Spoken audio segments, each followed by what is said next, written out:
Welcome everyone to the conclusion of the previous class. In the last class, we were able to solve question 1 and 2. Now let's start from question number 3. Okay, now question number 3. By the fifth rule, which is the expansion of power, this becomes 2 raised to the power 6x times 3 raised to the power 6x all over 6 raised to the power 6x. This can be further dealt with using the 8th law, which tells us if you have the same different bases but different power, then you multiply the bases together. This becoming 2 times 3 all raised to the power 6 divided by 6 raised to the power 6.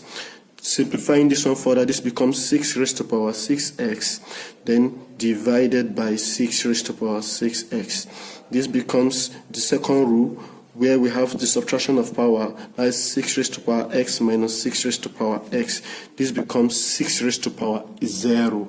And from the third rule, where we have anything raised to the power of 0 is 1. So that would be that for question number 3. Let's quiz number 4 somewhere here. Now to deal with question number 4, it's quite easy. If you notice, it looks quite very different from the former we've been dealing with. Here we've gotten minus, or in this case, to deal with this, it is obvious that we have 3 raised to the power n common to every term here. This we have 3 raised to the power n here, 3 raised to the power n here, we have 3 raised to the power n here, 3 raised to the power n here. So to make it easier, first of all, extract the 3 raised to the power n. By so doing, this becomes 3 raised to the power n minus 3 raised to the power n divided by 3 raised to the power 1. That will give me this. This we simplify to give me this. All divided by 3 raised to the power 3 times 3 raised to the power n minus 27 times 3 raised to the power n all over 3. When you simplify this further, it is obvious that what 3 here can come into this to give me 9. So from further simplification, I can extract 3 raised to the power n here. This becomes 3 raised to the power n into bracket 1 minus 1 all over 3, or divided by 3 raised to the power n here into bracket remaining 3 raised to the power 3 minus here I have 9. So simplifying further, this will give me, this can cancel out to give me 1 minus 1 over 3 divided by 27 minus 9. So simplifying further, this will give me 3 minus 1 over 3 divided by the denominator. When I subtract 9, when you subtract 9 from 27, you get 18. So this can be rewritten as 2 all over 3 divided by 18. So further simplification, this will give me 2 all over 3 times 1 all over 18. Now, obviously, 2 can come in 18. That's 2 here, 1, 2 here, 9. Then this is equal to 1 all over 27, being the final answer for number 4. In question number 5, we have to find the value of m. To do this, we have to put everything into the same base. This becomes 3 raised to the power m times 3 raised to the power 3 into bracket 2m minus 1 equal to 3 raised to the power 4, which is 812. Now, from here, simplify this side so that we have 3 raised to the power by multiplication rule, where we have 3 raised to the power m plus 3 into bracket 2m minus 1, all equal to 3 raised to the power 4. Here we are having a base here and another base, the same base here, and they are having different power, but they are equal, they said. So here we equate powers. By so doing, from one of the rules there, you equate power when you have things like this. So by so doing, this becomes m plus 3 into brackets 2m minus 1 equal to 4.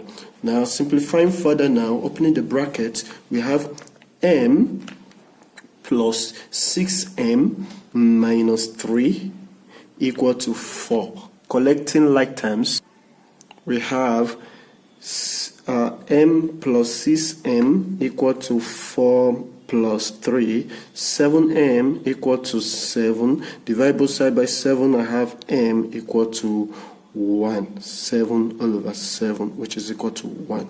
So that's the value of m. Let's manage to squeeze the sixth question here too. So the sixth question, unlike most of the questions we solved in the past, here we have nothing, nowhere we can apply the rule of indices presently. But first, we can definitely simplify further, make it much more simpler so we can use the rules. First, to do so, let 2 raised to power x be equal to p, so that if it's so, this becomes p raised to power 2 minus 6p plus 8. Look what we've gotten here. This is quadratic equation. Now solving this quadratic equation, I will have m, let's say p minus 4 and p minus 2. This will give me 0 when you solve this quadratic equation properly. So this means that p minus 4 is equal to 0, or p minus 2 is equal to 0. Why? Whenever you multiply anything together, any two things you multiply together, or you multiply numbers together and give it 0, then, or you multiply some expression together and they are giving you 0, then one of the terms in that expression must be equal to 0. So you see that this is equal to 0 or this is equal to 0. So in this case now, my p is equal to 4 or my p is equal to 2.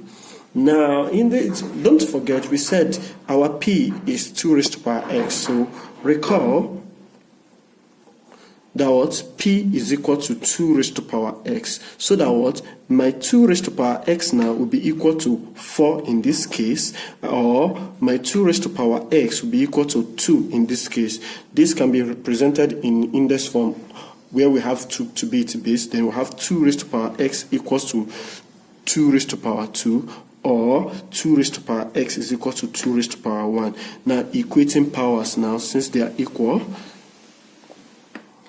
since we said this and this are equal, then you mean x is equal to 2, or we said x is equal to 1.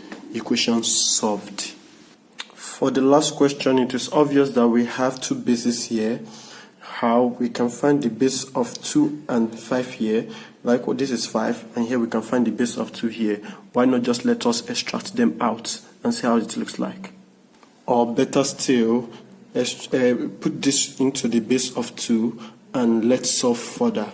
By so doing, this will give me 10 raised to power y times 5 raised to power 2y minus 2 times 2 raised to power 2 into bracket y minus 1, which is equal to 1. This is 10 raised to power y times 5 raised to power 2y minus 2 times 2 raised to power 2y minus 2 equal to 1. In the look of things, this and this have the same base. So in this case, and this the same power. So which means we can multiply the bases together. Then pick one of the power for them. Then this becomes 10 raised to power y times 5 times 2 all raised to power 2y minus 2 all equal to 1. Simplifying this one further, this becomes 10 raised to power y times 10 raised to power 2y minus 2 equal to 1. Now this is the first rule. This gives me 10 raised to power y plus 2y minus 2 equal to 1. Now what could have given me 1? 10 raised to power what will have given me 1? That's 10 raised to power 0, because 10 raised to power 0 is 1. So this can be written as 10 raised to power y plus 2y minus 2 equal to 10 raised to power 0. Now from here we can equate powers. Equate powers. By so doing, this becomes y plus 2y minus 2 is equal to 0. Now, this is y, 2y, add it together as 3y minus 2 is equal to 0. Simplify further to get your y, 3y equal to 2, then y is equal to 2 over 3. Final answer.